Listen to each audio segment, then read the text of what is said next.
Before search engines, before websites, before apps, there was the directory. Not a brand, not a product, a system. The telephone directory was how society organized who existed, where they could be reached, and how they could be found. Most people called it a phone book. Businesses called it the Yellow Pages. Institutions called it a directory. Different names, same function. It was a physical map of human presence. If a person or business was not listed, they effectively did not exist to the public.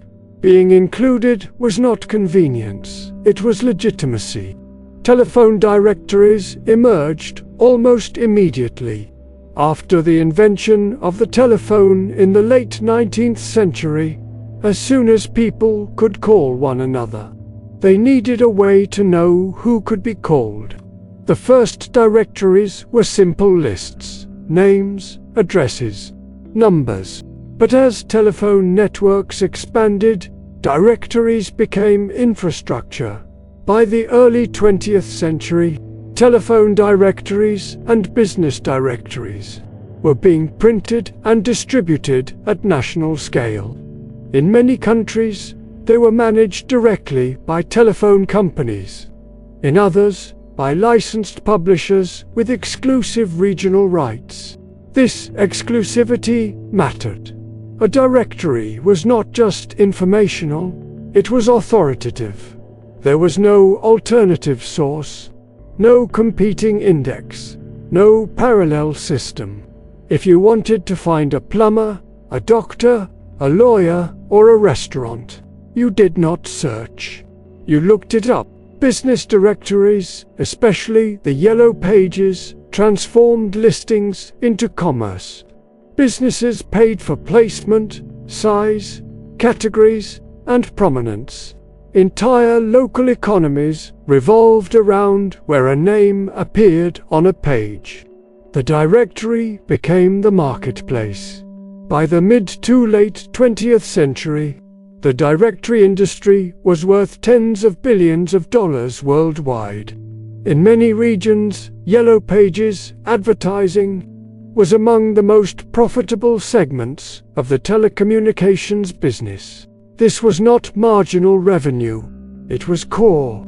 Printing presses ran on fixed schedules, delivery routes were synchronized, sales teams sold advertising months in advance.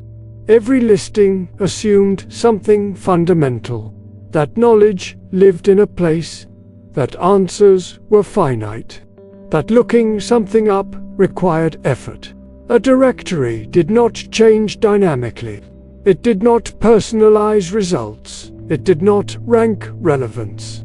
It presented the same information to everyone. Alphabetical, categorized, final. This was not a limitation. It was the rule. The directory enforced a shared structure of knowing.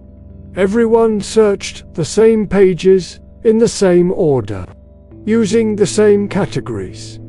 Discovery was slow, deliberate, and bounded by what had been printed. Knowledge had a location, and you had to go there to find it. This is the story of the telephone directory. Once directories became infrastructure, they stopped being neutral. They became powerful. Telephone directories were not open systems. They were controlled, regulated, and often protected by law. In many countries, a single publisher was granted exclusive rights to produce and distribute directories for an entire region. This was not accidental. Printing a directory was expensive. Distributing it to every household was logistically complex. Updating it required coordination with telephone networks themselves. These barriers created monopolies. If you wanted to be found, you had no alternative. You could not opt out. You could not publish your own competing list. The directory decided who appeared, how they appeared, and where they appeared. This power transformed directories, especially business directories like the Yellow Pages, into advertising machines. Listings were no longer just entries. They became products. Businesses paid to stand out, to appear first, to appear larger, to occupy premium categories. Entire sales teams existed to sell placement, not information. And because directories were printed on fixed schedules, advertising followed a rigid cycle. Businesses committed months in advance, often signing annual contracts. Once printed, nothing could be changed. This rigidity was not a weakness. It created certainty. Advertisers knew exactly where their money went. Readers knew exactly where to look. Publishers knew exactly what they would earn. In many regions, directory advertising was among the most profitable segments of the telecommunications industry. The phone service itself was often regulated and capped. The directory was where the real margins lived. This created a strange inversion. The directory appeared to exist to serve the public, but economically, the public existed to serve the directory. Every household received a copy whether they wanted it or not.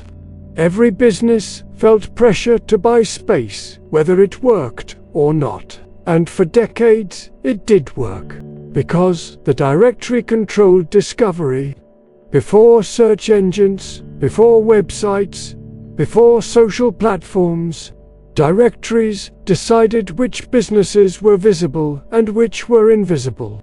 They organized commerce by category, by geography, and by alphabet. They flattened competition into ordered lists. In that world, knowing where to look mattered more than knowing what was best. The directory did not claim to show you the best option. It showed you the available options. That distinction was crucial, and it held until discovery itself stopped being local, static, and physical. The directory did not fail because it was inaccurate. It failed because discovery stopped being local.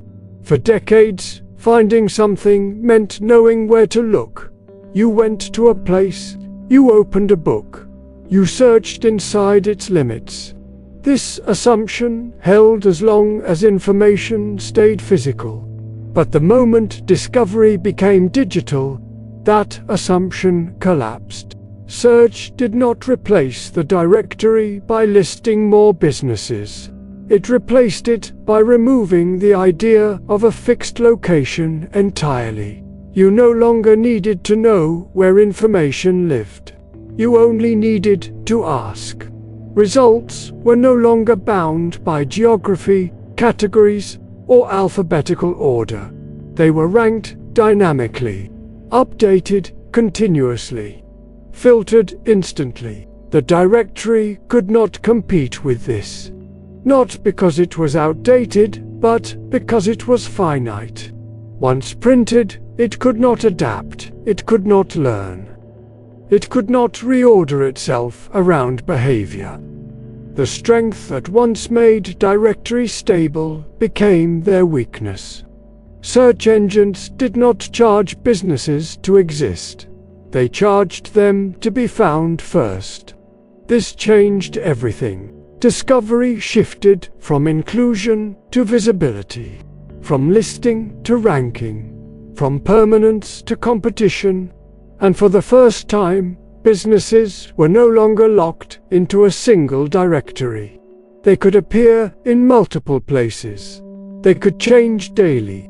They could respond to demand in real time. The monopoly dissolved the moment discovery stopped proving existence and started measuring relevance.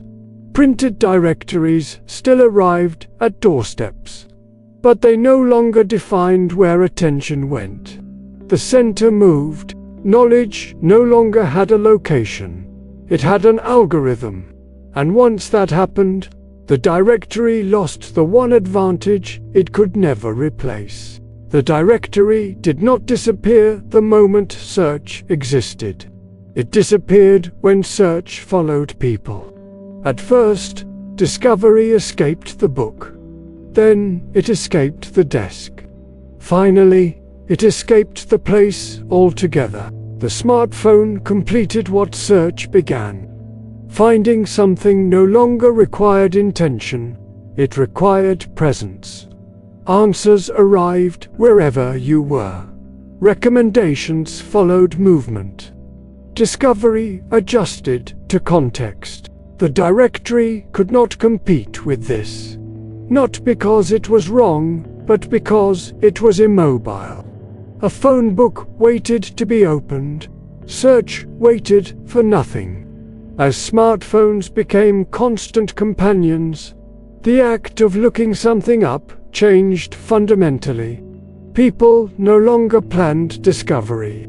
They reacted to it. Businesses no longer asked how to be listed. They asked how to be ranked, how to be reviewed, how to be surfaced at the right moment. The value of permanence collapsed. Being printed once a year no longer meant stability. It meant irrelevance. Printed directories still arrived for a time.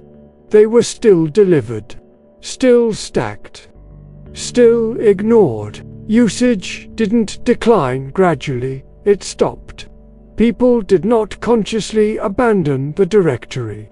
They simply never reached for it again. The boundary that once defined knowledge failed completely.